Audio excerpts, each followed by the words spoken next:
So, for the very first segment on the show, we have our discussion with the Guardians, of course. And we have Siva Tech on the show. And I'm curious, Siva, how'd you get started playing Destiny? See, I had never actually heard of Destiny until like the week of the beta. I had a couple of friends that tried it. And like the last day of the beta, they told me about it. Like, you should get this. And I did, and got to play for a few hours, and I was hooked instantly the second I made a character.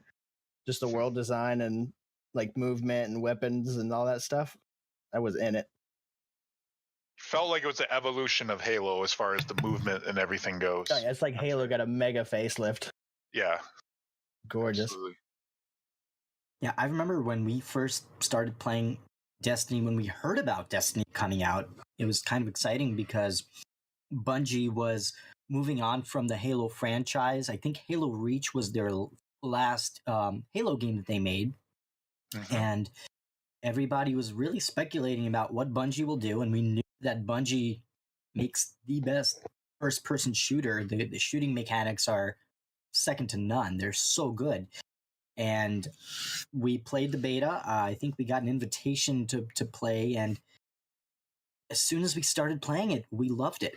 We played a lot of Control. We played story missions on the Cosmodrome, and we were hooked instantly. And it was such an awesome experience. And I think we talked about it a little bit earlier before the podcast, but we actually weren't planning on sticking around and playing Destiny when it first came out.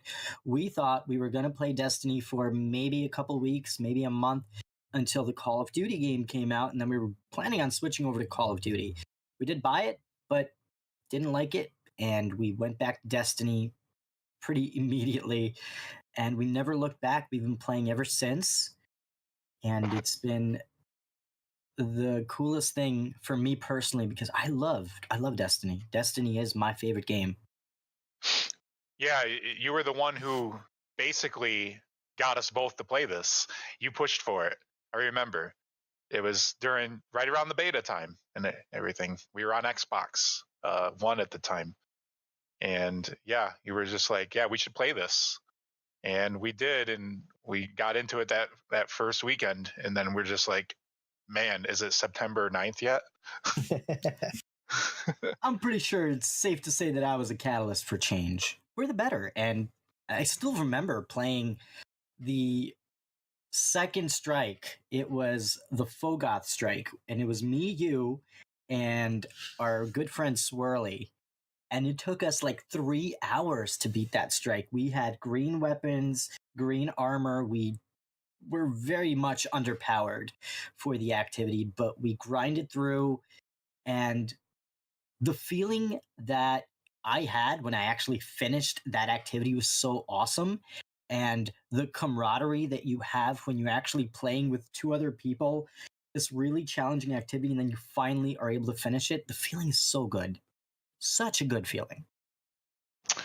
Yeah, it was. I mean, it was like we said, an evolution on Halo, because I had never experienced anything like that challenging as far as like one activity and everything. Just going in there completely underleveled and outgunned and outmanned in every fashion. But we found a way to get through it, and that was basically that set the tone and the stage for our Destiny careers. Definitely. I can agree. So, Siva, who did you side with during the Allegiance quest? Did you side with the Vanguard, or did you side with the Drifter? And why? I actually sided with a little bit of both. I'm a completionist, so I've got to play both. I've got to get all that lore and all that juicy news and loot. But I went with Vanguard first, just because I felt like everybody else was going to go Drifter, and I wanted to go the opposite direction of it. Played through the Vanguard campaign, and then on my second character, I went through the Drifter campaign. And I kind of wish I did the Drifter first. It was a lot cooler, I would say. That's really cool. Shadow Price, what about you? I went to the Vanguard as well, because for the same reasons as Siva, because I heard that everybody was going to go with the Drifter.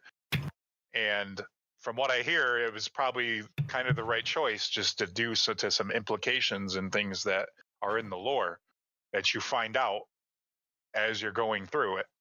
So it's kind of interesting how Bungie basically gave you that choice, not knowing if you didn't look at the lore, you had no backstory to what was going on, like who to actually. You had a moral dilemma on like, oh my god, who am I going to side with here? Yeah, I think I did the same thing. I sided with the Vanguard on my Hunter, which I'm a Hunter main, by the way, because Cade 6 is an awesome character, and I just gravitated to that character type. Also, I love the jumps with the Hunter. I still cannot get used to the jumping with Titan and Warlock. And oh man, if you watch me try to play a raid, especially the jumping puzzles with my Warlock or my Titan, man, you could make some really funny bloopers about that, because I am not very good with my Warlock or my Titan with the jump. So I always gravitated to my Hunter, and I wanted to maintain that natural story progression, because obviously the Hunter has always been the Hunter Vanguard. So I did side with the Vanguard as well. But I am also a completionist in this game, so for my Warlock and my Titan, I will be siding with the Drifter. Well, let's be honest. I mean, you're not really siding with the Vanguard. You're siding with Honor and the Prexic Order if you go through that mission and see what's going on. Because the Vanguard are so hands off, they actually they're fine with the Drifter. They don't have a problem with the Drifter. It's the Praxic Order that has a problem with the Drifter. Yeah, that's an interesting point. There's some really interesting lore in that Honor like book. You basically like Honor is the snitch, basically. So for anyone who does not know, what is the Praxic Order? It's like I would say a group of warlocks that what would you say, like these band of like they're, I wouldn't call them mercenaries, but I would call them some sort of like black order. I'm trying to think of a real world example. You know what I'm saying?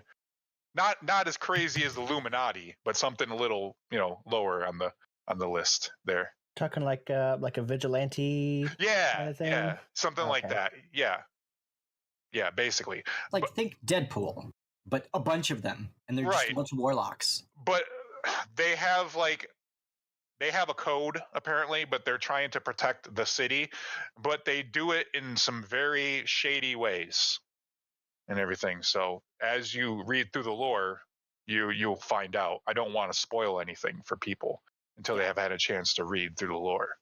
If you haven't played the mission yet, definitely play it, because it's an awesome mission. I think it's one of the highlights from this new season of The Drifter, and check it out. There's a lot of really cool lore behind it, and there's a really cool cutscene that's in it as well.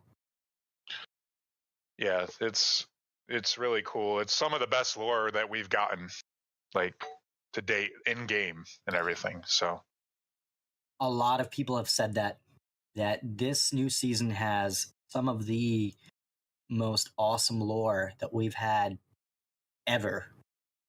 And I'm really into the lore in Destiny. I don't know about you guys, but I love lore in this game.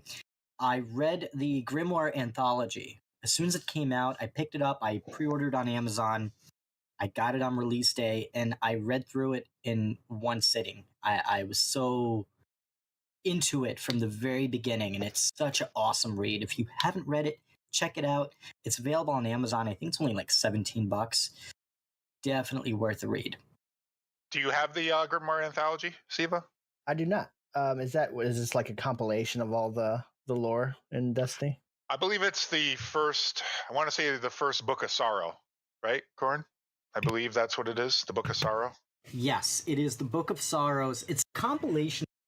Actually, you know what? I think it is. It is the Book of Sorrows. I thought it was only the first chapter that was the Book of Sorrows, but I guess the first volume in the book.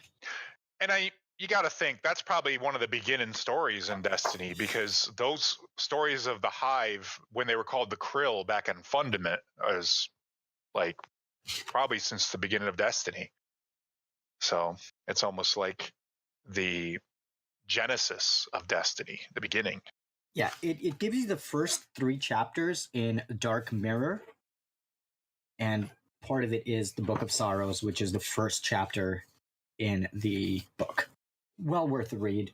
I don't want to spoil it for anyone, but you learn more about Thorn, you learn about the last word, you learn about Siva Arath, you learn about Oryx and his sister and everything that happened with that storyline. There's a lot of really awesome stuff in it and some really awesome art. So if you're into Destiny art, check it out. It's really, really a great read. You can probably read it in a couple of days. I really grinded. I didn't stop. So I spent the whole day reading it, but it's totally worth it. And they are coming out with a volume 2, I believe later in the summer, if I'm not mistaken, right, Shadow? Yeah, or the fall, beginning of fall, something like that. Yeah, could be the end of summer. Oh yeah. Okay, very cool. We'll have to keep an eye on that, and I believe you can pre-order it right now.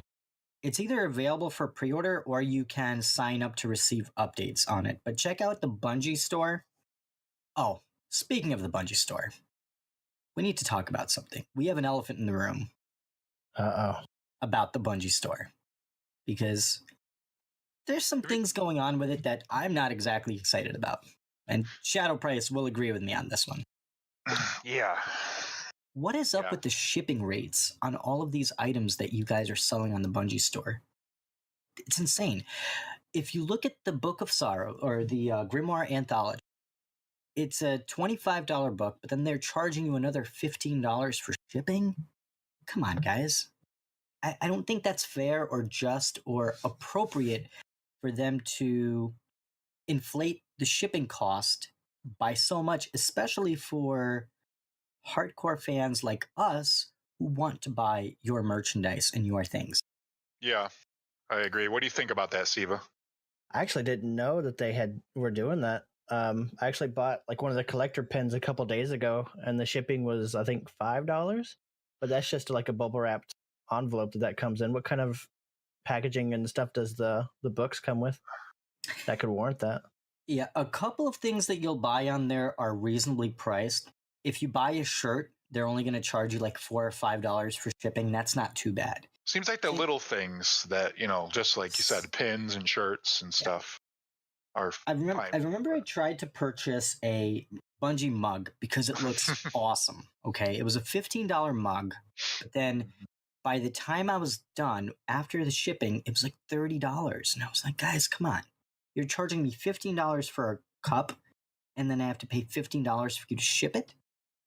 Yeah, it doesn't make sense. It doesn't make sense. That's where I drew the line too, with like being very salty about like how they're doing that. They're gouging the shipping costs, and it doesn't seem right. Yeah, and I hope they address this. I am going to write a post about it on Reddit, and hopefully it gains some attention, and I really hope they address this in the future, because I want to shop more on the Bungie store, but with certain things, it's hard to support them. Let me give you an example. I would love to buy this Grimoire Anthology Volume 2 from the Bungie store, but I probably won't, because I don't want to pay $40 for something I can literally go on Amazon and pay $16, get free shipping, and it's done. It's the whole principle of the man. And again, I want to support Bungie directly, and I would, even if I had to pay more for the book, but not have to pay this outrageous amount in shipping. But because of this shipping cost, it deters me from shopping. It puts you off from it, yeah. Definitely. So Bungie, please, Bungie, fix it. Be fair. Be fair to the Guardians, because we love your game. We support you guys. We want to buy your stuff, and please make it a feasible option with how you price your shipping rates. Please. Yeah, you got to help us help you. We'll support you as much as we can, but man, you got to make it worthwhile. Yeah, exactly. Be fair. Be fair to the Guardians, and we will support you 10 times over. But I don't mean to rant on this topic. So let's move on to the next thing. So Siva Tech, I have a question for you. Fire away. What is your favorite exotic since the annual pass came out between last season and this season? Do you have a favorite exotic in the game or legendary? I guess. Can I go like per class, or do I have to like narrow it down to one single? Yeah, let's do per class. That sounds Per fun. class. Okay. I'm gonna say for the Warlock, definitely Starfire Protocol, or not Starfire, Phoenix Protocol. Sorry, the chess piece that when you get kills in your Rift or your Well of Radiance, it gives you super energy back. That one is phenomenal. Same thing with the Titans, the super gauntlets, the Ursa Furiosas. I'm gonna have to go with those two. Just blocking with your shield, you get more super back. I like things that give me my powers back because I want to feel strong. I want to be a God Slayer at 24/7. For the Hunter, gotta be shards. Gotta be shards of Galanor. Yeah, I can agree with a couple, at least. Yeah, I don't have Phoenix Protocol, but I have both the shards and Ursa, and yeah, they're both very strong as far as their abilities go. Mm-hmm. I have not gotten Shards of Galanor yet. Oh, you are Still haven't gotten it. You're gonna love it. Yeah, and I love the Hunter. For me, and this is gonna sound really weird, but I really love the Knucklehead radar. And let me tell you why. Because if I'm playing in the Crucible, usually I'm using a Blast Furnace for my primary, Luna's Howl for my secondary slot, and that combination, along with having that radar at the top left corner of your screen, it's deadly. It gives me an advantage where I will 90% of the time get that kill, and I really have appreciated that exotic in the game a lot. It promotes good game map awareness and things of that nature too, because you're actually looking at the radar more often too, and it's like that's very important when you're playing PvP, is to look at your radar and keep that awareness about you. Definitely. Siva, do you have a favorite legendary weapon in the new annual pass? I'm a pretty limited guardian to my weapons. I stick with what I like. I've brought Better Devils from year one all the way forward. I like Better Devils, the EP shotgun. I would say probably if I had to go for new, Tempered Dynamo, the fusion rifle from Scourge of the Past, is risen pretty up there. I haven't gotten the best roll, but it's just a really good fusion rifle. I'd probably go for that one. I like fusions because they're so underrated. Oh, you're anti-meta. Yeah, I mean, when I think of fusions, I think of Praetorian Foil from D1. I think of the 77 Wizard. I think of, let's see, what's the one from, there was Light in the Abyss, Pocket Infinity as far as the exotics go. Oh, goodness. Plan C. Yeah. Oh, yeah, the Plan C. I feel like I liked fusion rifles way more in Destiny 1 than I do in D2. I think that they haven't really been part of the meta in the game. And I feel like for my secondary slot, I'm usually using the EP shotgun, the Ikelos. That's been my go-to since the Warmind expansion. And still, it's my favorite shotgun in the game. And even if it got like hampered with the trench barrel got somewhat nerfed, it's still a lethal choice to use. Yeah, we were actually playing Tier 3 Reckoning last night, and that was essential, especially with such close quarter combat when you have all these yellow bar ads in your face as you're going through the 6 different circles. Along the bridge, yeah. Yeah, along the bridge. For each of the points. So it's been a lot of fun for me. Fusion rifles, man, I really wish I played with fusion rifles more in D2. I'm going to have to hopefully find one that I really like and gravitate to. I think my problem with fusion rifles is that it takes too long for you to recharge them between when you're shooting the enemy, and I don't like that. Yeah, it's a skilled weapon because you have to pace your shots and things like that. You have to pre-charge and everything, and then poke out, and then be ready to fire as you're coming out of cover and everything. So, and try to get your shots on target. I say fusions are definitely like that not as risk reward as shotguns are, but they definitely have like the pros and cons. Like I like the ability that fusions can like wipe out multiple enemies if you can line them up right. A shotgun can't do that. You got more range over shotguns, but they spread out a little bit more and lose kind of damage over distance. Yeah, like it's just once you find one that you like and learn how it works, it could become a lethal choice. It's such a Destiny weapon too, because of this, of just the space magic in it all. It's you're firing bolts of energy from your gun. Yeah, it's harnessing plasma. Yeah. Maybe we should play the Scourge of the Past raid. Maybe try to get that fusion rifle. Yeah, that would be fun. That's the one thing I wish I did more in this game. I really wish I played Scourge of the Past more. I only played it a handful of times. Definitely not as much as any of the other raids that I played. I played it one time. One and done. Yeah, I would like to play it more too, because it looks fun. Yeah. Do you like the Scourge of the Past raid, Siva?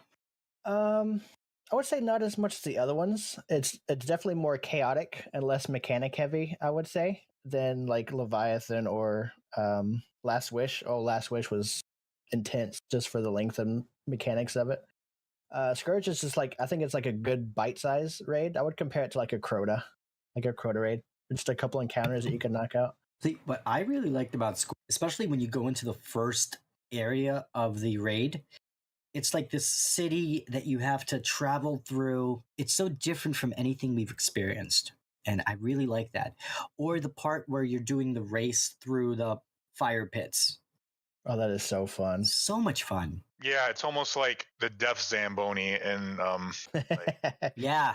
Oh D1 man, the Death Zamboni. In the Wrath of the Machine raid, which is a really good raid. I miss playing those raids so much. Oh my god. What's your favorite raid, Siva? I think you can take a guess and pretty much nail it. I just wanted to get confirmation. I think Wrath of the Machine all the way, for sure. I know there's a lot of people that like OG Vogue. Gamalta Glass is like true to their hearts, but this guy, they say, yeah, Wrath is definitely my favorite. And this guy. And that guy. No, but Wrath is very good. I enjoy myself with that raid because it was the first raid you went actually outdoors and everything. Where you were outdoors and you were going against that big Death Zamboni, and then when you got on the other side, you had to get the parts and you had to bring it to the thing to repair it and everything. That was really cool. That was really fun, dynamic part of that raid. Yeah, also, my favorite part was the Axis encounters, like just the chaos of it, like the call outs, the Guardians are all running all over the place trying to throw their rolls. Dude, that was so fun. That was my favorite. A visually striking raid too. Very pretty raid. Like especially when you went down in that room with the Tron, like it looked like Tron basically, with all the columns all lit up and like these neon colors and stuff. So cool. You talking about the server room? Yeah, the server room. Yeah. And it unlocked some lore too, didn't it? Which is really cool.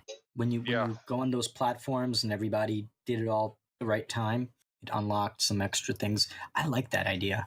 I really hope they do more of that in the future. Yeah, definitely.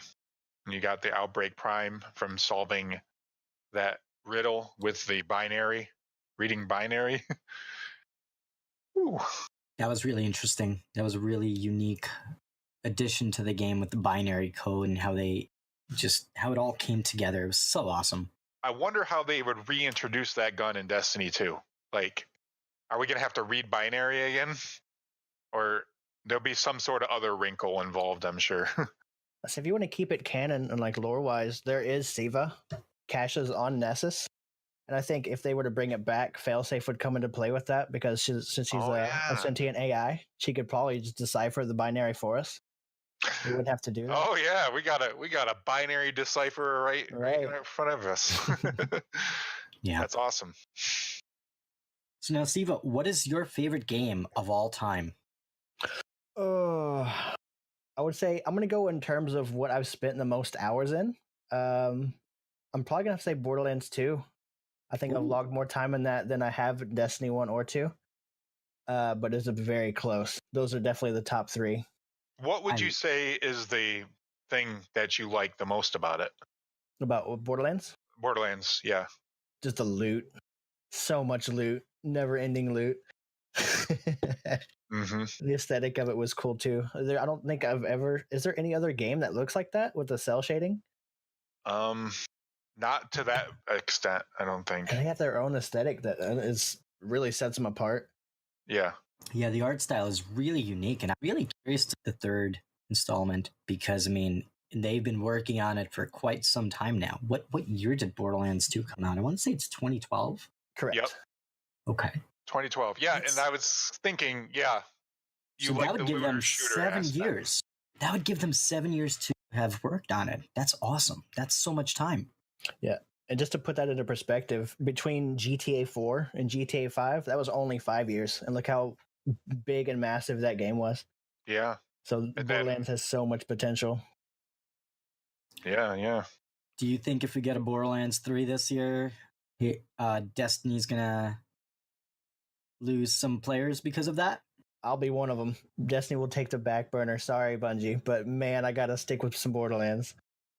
That game really hooked me into the looter shooter genre, and See, that's what I want Destiny to do. I want them to double, triple, quadruple down on the loot and everything. mhm. Like, I want more of it. I want more varied variants of it.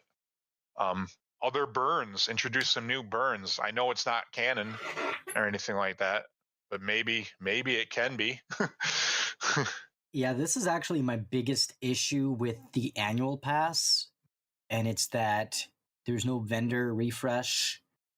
Oh It feels kind of bare. If you play Iron Banner, the weapons aren't really new, which it kind of grinds my gears. It makes the Yeah. game less fun to play because you're chasing after things that you don't care as much about, and the loot is the main thing in the game, and I just don't think there's nearly enough of it. There's not enough. It's- There's not enough to entice you to go and play Strikes. There's not enough to entice you to play Crucible. There's not enough to entice you to go back and play through the raids that you already beat and got the weapons from. So it almost feels like the content feels a little thin in that respect because there's not enough for you to chase after. right. It's got to be a time thing when it comes to Bungie and everything. Like the time it would take them to like do those extra things. And But you know what? Hire more people to do those things then. It's not a matter of time. If you cannot get it done with the resources you have, just bring on some more people to draw some cool weapons and make some cool loot. that's easiest for us to say though, because I mean they are independent now. They've got to fit the bill everywhere, you know. So it's Well, easy for us to say that and everything. They're in bed. but- They're in bed with NetEase, so they can always get some money from there. And also, I'm sure that if it will, in the long run, make the video game better, take some people away from Destiny 3, because it would be Again, horrible. it's easy for us to say that. Yeah. They've got multiple teams working on multiple things right now. Like they got the team working on Destiny 3, obviously. They've got the team working on the NetEase project. They've got the teams working on the future DLCs and things like that.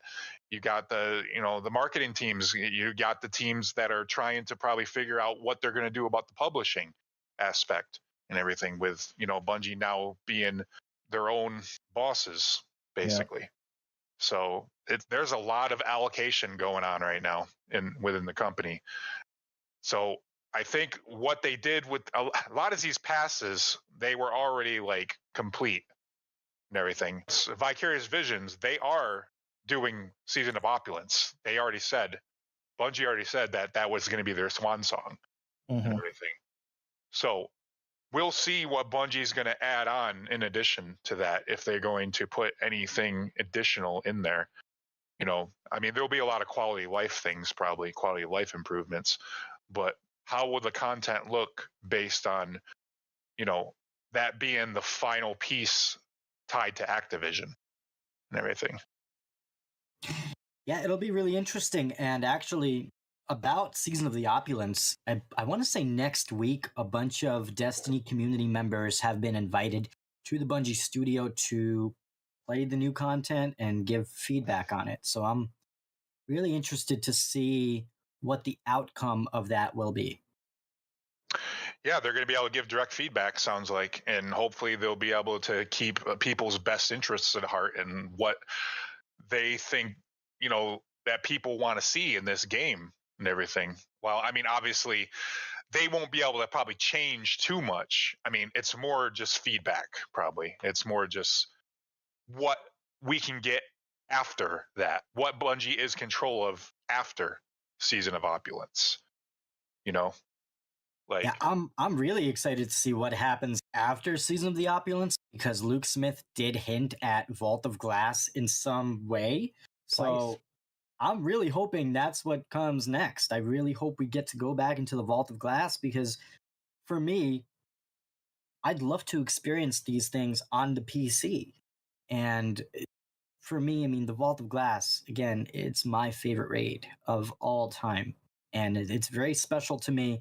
And I believe, for me personally, that was the best time in Destiny. That's when I had the most fun in the game. And that's where the progression felt natural. It was grindy, but at the same time, you had a reason to keep playing those raids, right? You got the shards from it, so you can upgrade your armor, and you also got awesome weapons. Arguably the best weapons that we had in the game. the best legendaries, like hands down. The synergy with those weapons were just, oh my god, they're so good. Just the perks alone. Fatebringer, I mean, just such an amazing weapon.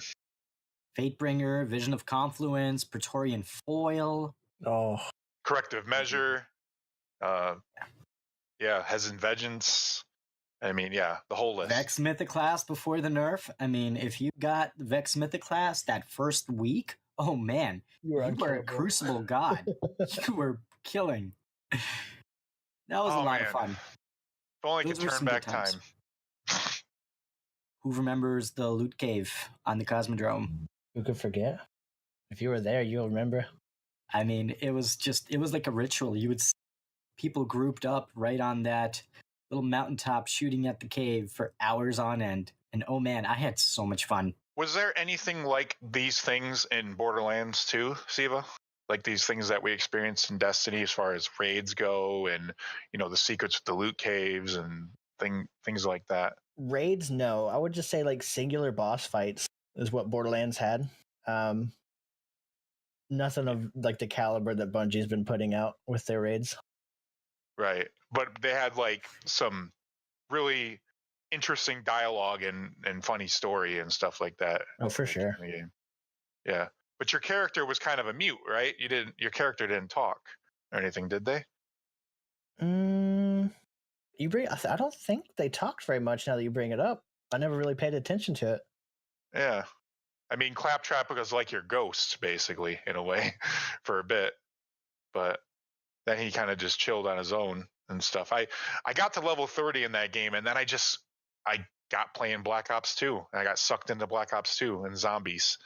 Played a lot of zombies. Yeah, we played a lot of Black Ops. That was so much fun. In fact, I bought Black Ops 2 not for the PvP stuff, but I bought it only for zombies, and we played that religiously. Yeah. There was we definitely went hard in that for about 6 months or so before Ghosts came out, and then after Ghosts, that's when we got into Destiny, and here we still are. Absolutely. So now, in addition to Borderlands 3 that is rumored to come, we also have something that was actually confirmed by 343 Studios. Halo, the Master Chief Collection, and Halo Reach are both coming to PC. What are your thoughts on that, Siva? See, I don't see me getting it. Just because I've pretty much exhausted like the Halo games. Like I said, I played those games like for a decade straight, like nothing else. Kind of like how I'm doing with Destiny now. Do we know if it's like a remastered version or if it's just been ported over? I think they're being remastered, built from the ground. Oh, dude, that would look phenomenal then. 4K 60? Oh, Oh man, I kind of want to get it now just to see graphically what it's going to look like. Yeah, I'm really excited to see what Reach is going to look like. And here's the really cool thing. The forges in Halo, not in Destiny, where you could literally make your own map, that's coming back too. Theater mode is coming back, so you can actually watch your friends play. And one of our good friends, Rebuken, who is one of the top Crucible players in Destiny, he said he's moving on to Halo when that comes out. He's going to be moving on to Halo. He's going to try to play that it's professionally. going to bring like the PvP community back to Halo and everything. Yeah.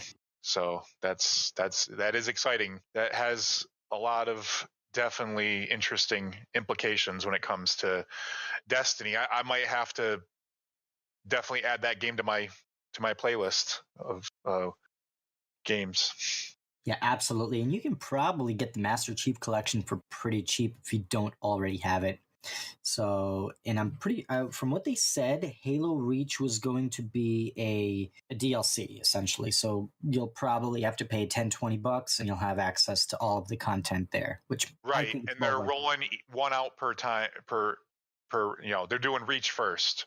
Like, they're not rolling everything out at once. Reach is going to be first, and then so on and so forth after Reach, like Halo 1, Halo 2, Halo 3, and then Halo ADST, and then probably Halo 4. Yeah. Because they are doing so many more improvements for it. They're literally redoing assets and things like that. Yeah, they said they're going to stagger the release because they want to get everything right. They want to make it, perfect with each release. So they're going to be releasing Halo Reach first, and then they're going to move on to Halo 1, followed by Halo 2, followed by Halo 3, and followed by Halo 4. Yeah, and ODST sandwiched in there. Are we getting ODST as well? Pretty sure, yep. Because it was added to the collection, I believe. If you had the Master Chief Collection after, like, I don't know, a certain amount of time. I can't remember how long, but they did add it to it. Very cool. So, Siva, last question of the discussion with the Guardians. Are you a physical guy or are you a digital guy when it comes to your games? I used to be a physical, but the disc reader on my Xbox One gave up the ghost about 2 years ago, and I've had to go digital ever since. It kind of makes me sad. Like, if I got one, I'm waiting for the not the Xbox One X, but whatever comes after that. Yeah, I'll probably go for that, and then I'll go back to physical at that point. Yeah, and the great thing about Xbox is that they really care about backwards compatibility. So all of the games that you have on the current generation console and the previous generation console, they're going to move with you. And you're going to be able to play those games on the next version of whatever Xbox we get for, I want to say 9th generation, if I'm not mistaken. Yeah. Yeah, yep. Gen 9. So that should be really interesting. Now, I do want to ask you one other thing, because you are on the Xbox and it affects us, or it has affected us for quite some time now. What are your thoughts on content exclusivity, like what we got with Sony PlayStation, having extra content like strikes, an exotic, an armor? What do you think of that? I think there's a limit that should be set. I think a year of exclusivity is a little much. I don't like that. I think like a month or two would be okay. But like when it comes to exotics, like right now, Destiny 2 PlayStation players have Wave Splitter, which is a linear fusion rifle. And from what I've heard, it is phenomenal in the Crucible. And what I'm hoping is not going to happen is by the time the Xbox players get it, it's going to be nerfed. So we're not even ever going to get to see it at its like full glory and potential. Yeah, pretty much. Yeah, I agree with you. Agree. In some cases, you would have to wait 2 years to get content, which is outrageous. It's not right. And I really hope that this type of exclusivity never happens again, because I feel that if I purchased a $60 game, regardless of which platform I'm playing on, I should be getting the same content. Agreed. And on top of that, when the content feels kind of thin in the game, especially, you got to make sure you're taking care of all the players, not just PlayStation players. And here's another more important thing about this, which is kind of baffling to me. Because if you're a diehard Bungie fan, you came from the Xbox. You supported them from the very beginning because you were playing on the Xbox, you were playing the original Halo games. So for them to jump ship and say, hey, if you're on the PlayStation, we're going to give you this extra stuff, it almost feels like a slap to all the people who supported Bungie from day one on the Xbox, because a lot of people did not migrate with the game to PlayStation. We did. We did migrate to the PlayStation platform until PC came out. And I mean, who doesn't want to play in 1440p and 140 frames? I do. I'm not going back. I mean, I do go back to PlayStation to play with my friends. In fact, I did try to get on to play the Gambit Bungie Bounty. I couldn't play it because while I have Forsaken, I didn't have the annual pass on PlayStation. So I wasn't able to play on there, but the frames do bug me. Like, it takes me some time to adjust from 30 frames to 100, and PC is definitely the way to go. And I'm excited about the next generation consoles and see how well they're going to be able to run Destiny and maybe add things like cross-play and cross-save. You took the words right out of my mouth, man. I was thinking the exact same thing. I just want, at least, I would love cross-save. Like, just to be able to carry that all that work and progression that I did on PC over to PlayStation when I play on there, so I don't have to regrind. I agree 100%. Yeah. So Shadow, are you a physical guy or a digital guy? Oh, I'm physical. I mean, I buy games on Steam and things like that, but I'm a collector. I collect physical copies of a lot of my games because I believe in video game preservation, and I want to be able to have that tangible item, that game cartridge or disc or what have you, when this digital age takes over and somehow I don't own these games anymore through digital means. I want to be able to have the physical version of it. I agree. I'm the same way, especially for Nintendo Switch games. There's something really special about having a cartridge that we don't have anymore in video games. At least not nearly as much. I mean, on the Switch, you have that. You have it if you have a Nintendo 3DS. But Sony and Xbox both moved to a disc format, which it's not as cool as having a cartridge, in my opinion. No, but it allows them to store so much more, data and everything on discs. That's the one thing that kind of hamstrings Nintendo. It's just cartridges. You're limited to space. They're working on bigger ones though. They're trying to get the 64 gigabyte ones, and once they get the 64 gigabyte ones, they can put much bigger games on there and everything. So, we'll see. Right now, the highest Switch cartridge goes up to 32 gigs. But they're trying to get the 64 gigs one out this year. Yeah, it should be really interesting to see how they are progress with that, because that would allow them to create bigger games and not require for you to download half the game like what we have right now with the system. Yeah, that's very frustrating. That's why I have multiple SD cards for that reason alone. Yeah. So.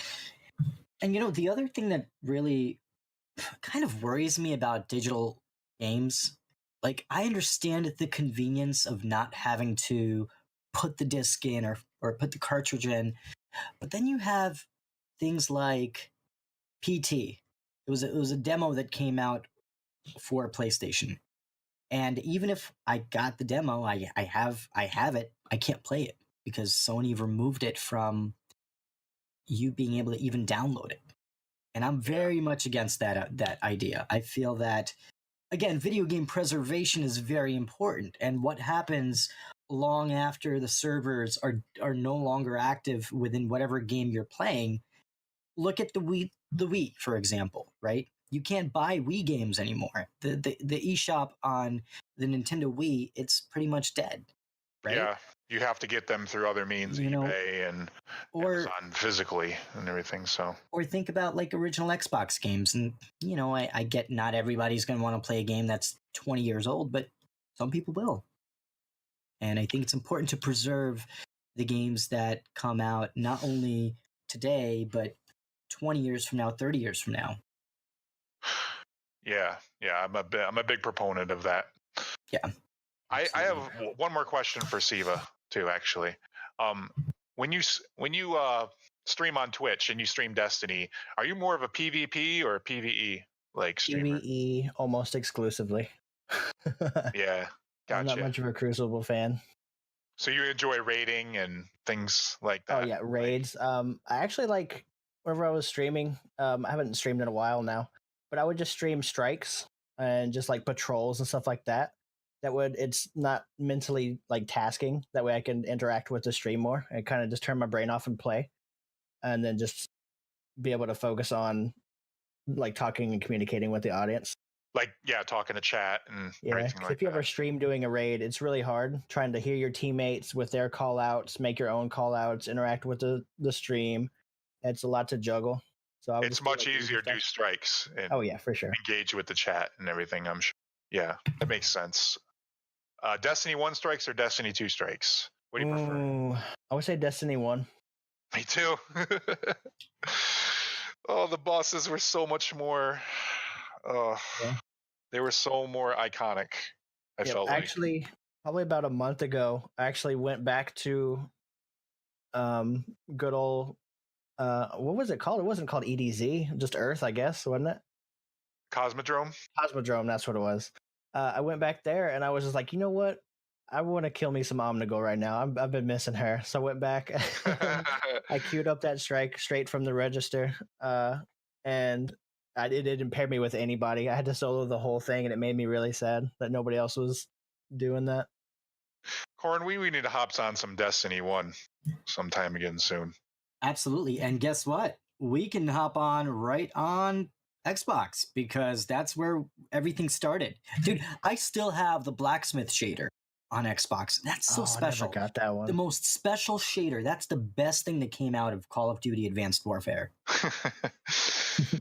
I mean, I know it's sad to say, but I pre-ordered, I got the blacksmith shader. That's the most enjoyment I got from that game, hands down. And I still have a vault problem on Xbox. I'm maxed out. I have no space for any drops or anything. But I love Destiny 1, and I had the most fun playing strikes. Remember the Omnigul strike? Yeah, so much fun. Siva was just mentioned he went back and did that one. Yeah, fun.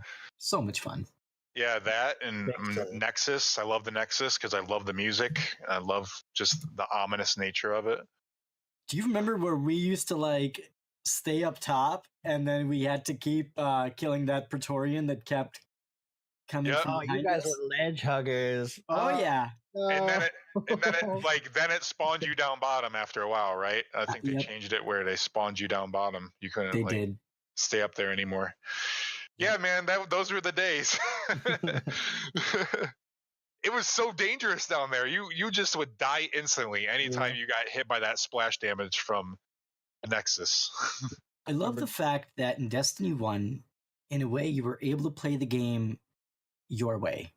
There were so many different ways for you to play, strikes, different activities. I think they doubled down on that in Destiny 2. Like, you can't cheese things like you could in D1. Do you remember the second encounter of Crota's End right after the stills, where like if two players went all the way up top, you essentially despawned, fly across the sword bridge, and hide behind one of the lanterns while people snipe the ogres from across the map. Yep, I remember that. Those were some memories, for sure. Vault of Glass, like when they brought it back. When you were at the Oracle section of right before Templar, you would have that person hide up above, like in above the hidden right Oracle.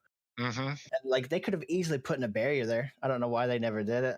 They just kind of just let us do it, and it felt like they started cracking the whip in D2. Like, no, you can't do that. Yeah, I mean, people still find glitch spots, in game, but yeah, it doesn't seem like it's as prominent as it was in D1. No cheese for you. No cheese for us. Lactose tolerant. So, guys, before we move on to the next segment, I do want to mention that the Destiny Show podcast is available on all major platforms, including Apple Podcasts, Google Podcasts, Spotify, Stitcher, Anchor, and really any place where you would listen to podcasts. You can also check us out on the web at www.destinyshow.com for all of the latest news on Destiny and for all of the latest episodes. And you can also follow us on Twitter at The Destiny Show.